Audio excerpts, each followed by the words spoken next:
Hello, I'm Val, half of Valgary, with my husband Gary. This is our weekly series where we go deep on true Beatles-centered stories and the musical moments that changed our lives. Memories we've carried from childhood right through to the 21st century. Each week, we'll pull a thread from our memoir, Shadows of the Beatles, and stitch it to our original music from our albums and carefully crafted visuals. We want you to hear history, feel the room, the hush, and the heartbeat. This episode returns to November 22nd, 1963, a day of shock and turning points. In Britain, the Beatles' second UK album, With the Beatles, landed in the shops, an LP that helped light the fuse of Beatlemania. In Dallas, the world changed with news from Dealey Plaza, and in Britain, Doctor Who was about to take its very first step onto television. Gary was 7, Christmas shopping with his parents at Debenhams in Sheffield, caught between a wall of televisions, a new album cover, and a story the whole world would remember. What follows is how it felt. Make yourself comfy, and let's step back together.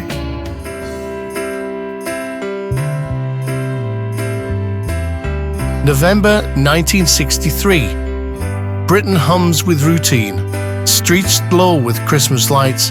Shop windows brim with promise. Families bustle through department stores. Fathers queuing at counters. Mothers comparing prices. And children tugging at coats, eyes wide with anticipation.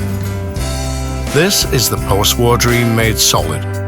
Stability, prosperity, and the comforting rituals of the season. Ordinary life captured in motion.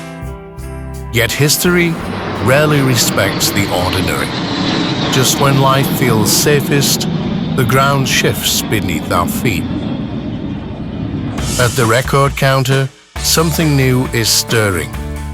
Parlophone Records has released With the Beatles. The cover is bold, revolutionary even. 4 faces split in light and shadow. No smiles, no gimmicks, just presence. The music itself bursts with energy. Not polite dancehall tunes, but raw momentum. It is confidence pressed into vinyl. For Britain's youth, this is more than an album, it is a manifesto.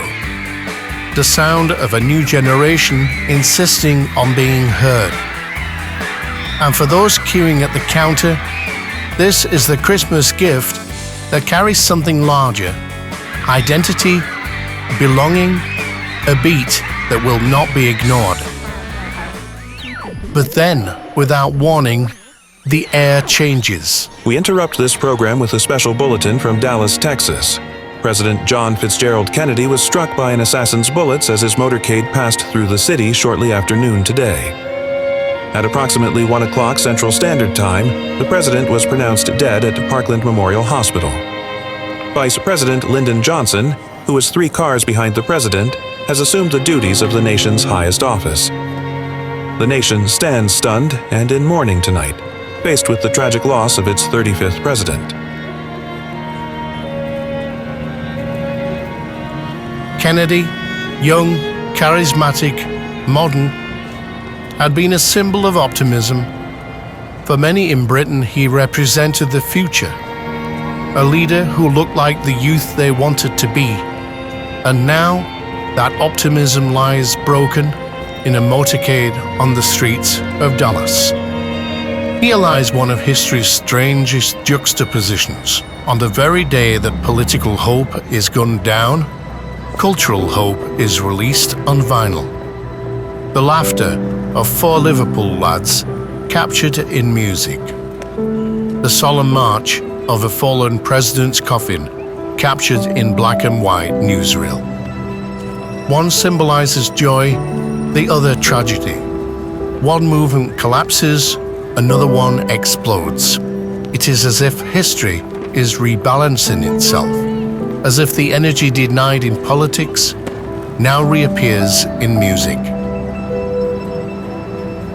Families drift home early. The sparkle of Christmas feels dimmed. The nation's air is heavy with mourning. The news cycle loops endlessly. Kennedy is dead. Lyndon Johnson is sworn in. Oswald is arrested. And then Oswald is shot. Britain is far away, but the shock is intimate. The post-war world feels less safe.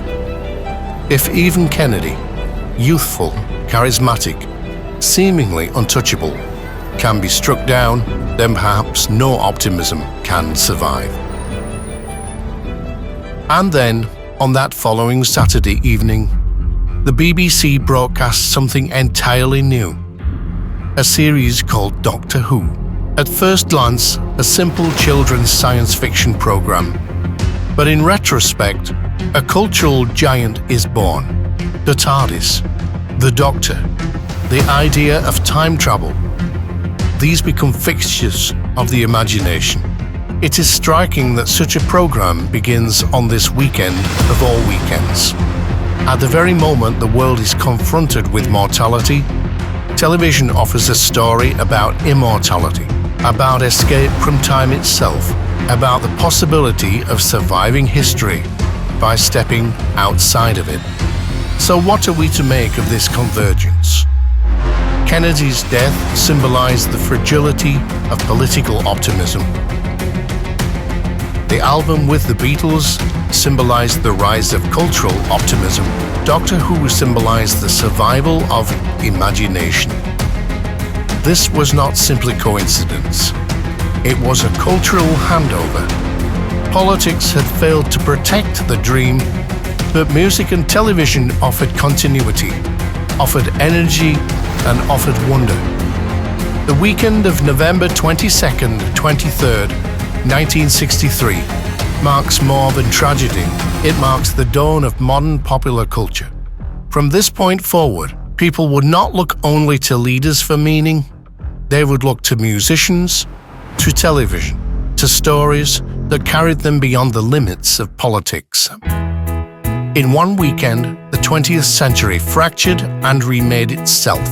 A president fell, a band rose, a time traveler began his journey. Politics faltered, culture surged, and for a generation caught between grief and joy, the soundtrack of their future had already begun. He's walking down the road, guitar across his back. He's all dressed in black. I believe in ghosts. He sings of Hare Krishna, and all I can wish now is that it was around me. Yes, I believe in ghosts. They're walking beside me, walking behind me. I believe in ghosts. They're trying to tell me about the glory, fantastic stories to blow my mind. They're telling me everything, and I can hear them sing. Never forgotten, never alone. I believe in ghosts.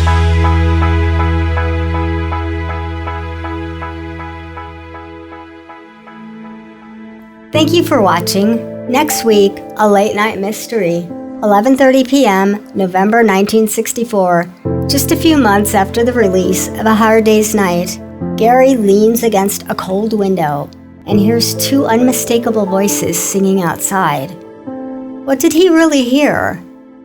Together, we'll follow the clues, the timelines, and the goosebumps. We're taking this a long way. Weekly episodes, deep dives, and live questions and answers. If you enjoyed this little journey today, please subscribe, ring the bell, and leave a comment. Please also share this episode with anyone who loves Beatles stories. Tell us in the comments where you or your family were on November 22nd, 1963. Links to our book, Shadows of the Beatles, and our music are in the description. I'm Val. This is Valgary. New episode every week. Bye-bye for now.